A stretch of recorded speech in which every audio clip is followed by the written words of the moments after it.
My brother's 45, he has a wife and he has 2 children. And I was on holiday with him a few years ago, and he burped, right?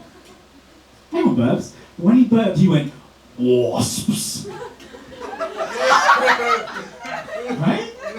And I was like, Did you just say wasps? And he went, "Yeah." And I was like, "Why?" And he went, "Doesn't everyone?"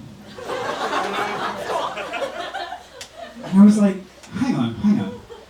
You think everyone says wasps when they burp?